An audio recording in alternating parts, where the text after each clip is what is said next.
Well, what's up, Colliders? Welcome back to The Collision. It's me, Blackaby, Daniel Blackaby, here to talk about the latest James Bond movie, No Time to Die. So let's jump into it.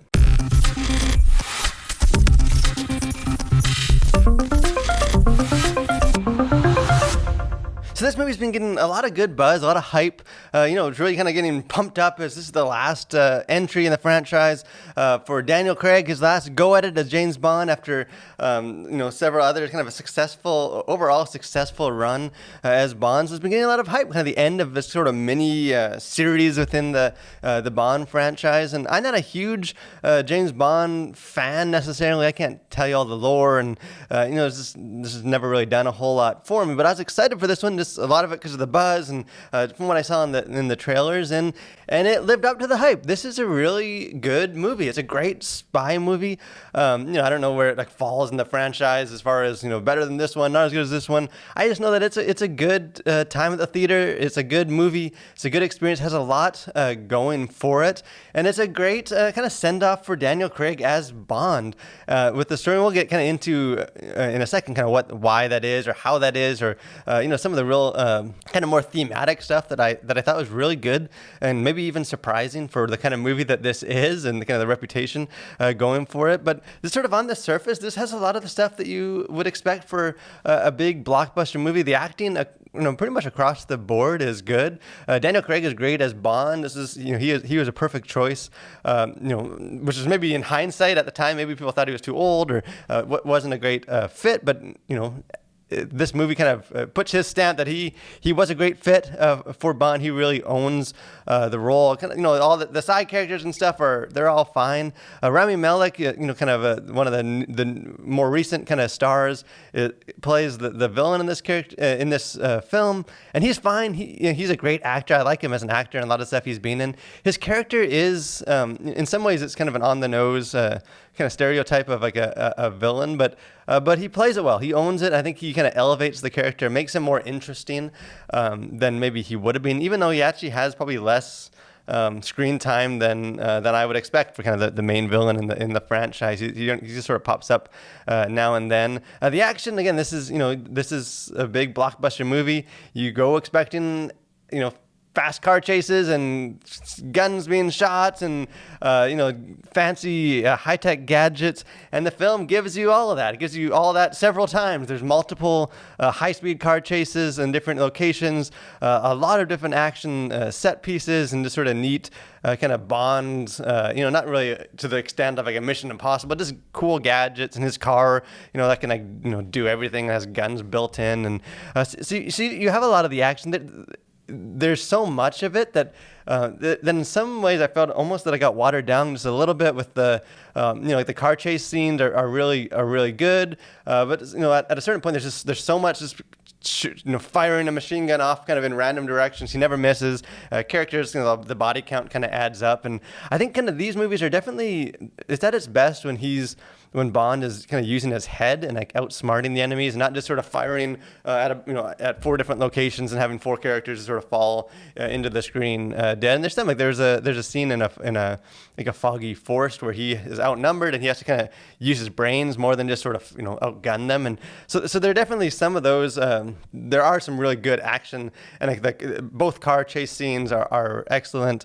So it definitely delivers in that sense as far as like a spy movie and what you're expecting. One of the things that I wasn't expecting is the runtime. This is a mammoth movie. This is a very long movie. This is I think about 2 hours and 45 minutes. Kind of what you would expect maybe for like an Avengers Endgame. Not what you expect for like a James Bond movie. And as far as I was a little intimidated by even going to the theater to sit through that long of a movie. And I won't say that it flies by. In some ways, it's actually kind of a slower paced movie. You feel the runtime. You feel that it's a long movie, but it's engaging. It's always engaging. It's never boring or tedious at the runtime. You might be, I found myself shifting around trying to get comfortable to get through it, but the film has enough just sort of interesting stuff going for it that doesn't become a problem.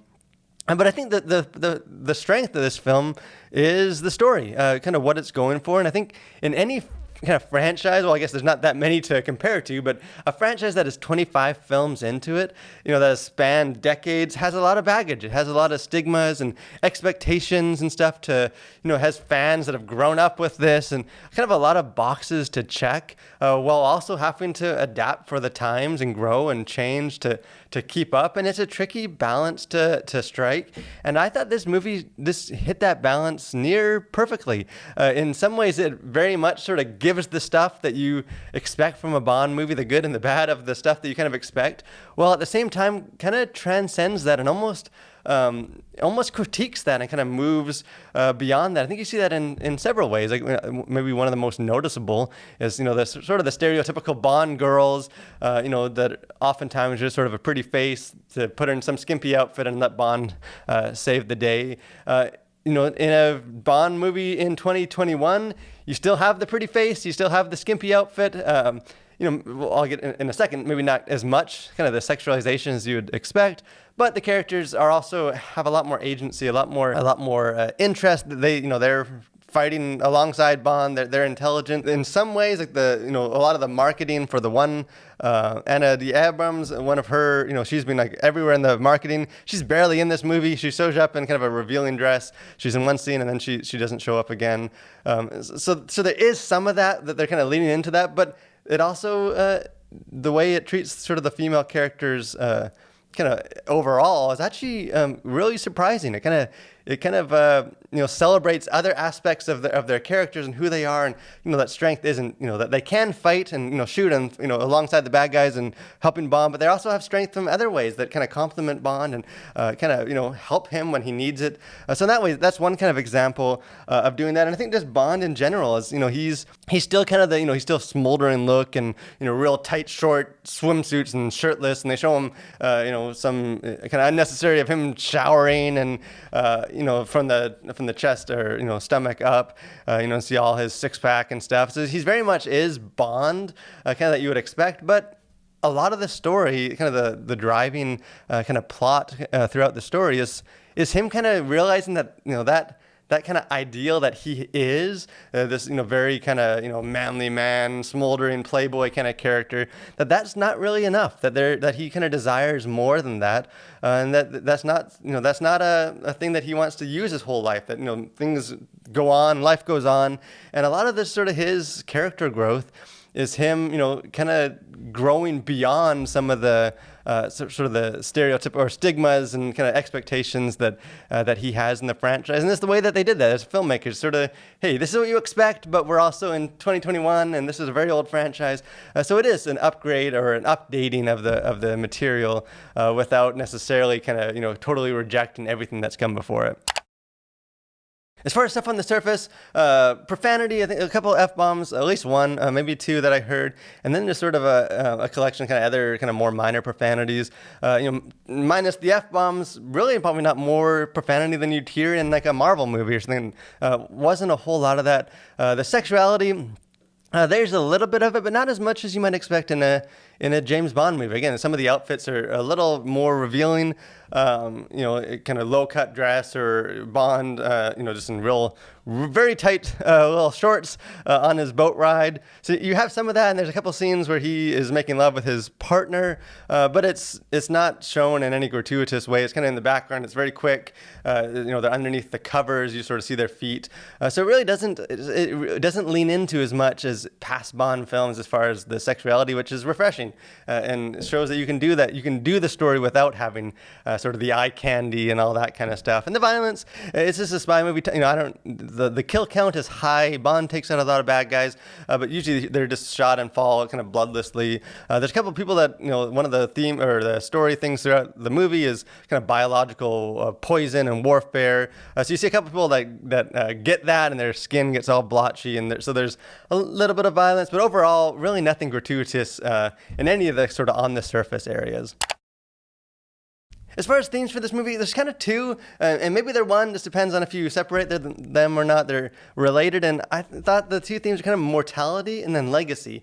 Sort of the idea that we are finite creatures, we're all going to die, and then sort of the second one is what does that mean? What do you do when you start thinking about death and what you leave behind you? And the kind of the theme of time and death and mortality is kind of constant throughout. Obviously, the word time is in the title. The opening credits, Billie Eilish singing the James Bond song, is done with some trippy visuals of hourglasses and clocks and just sort of statues that show age. And so it sets up from the very start that this is going to be a movie that's sort of dealing with the passing of time, that things are getting older. Obviously, an older Bond, Daniel Craig being older, dealing with some of that he can't do what he did in his younger days as Bond. He starts the movie, as retired, has to kind of come out of retirement, trying to move beyond, and a lot of kind of the heart of the story, that kind of the meaning beyond just sort of the action and gadgets is Bond kind of coming to the realization that things move on. He can't keep just living the life. He's not.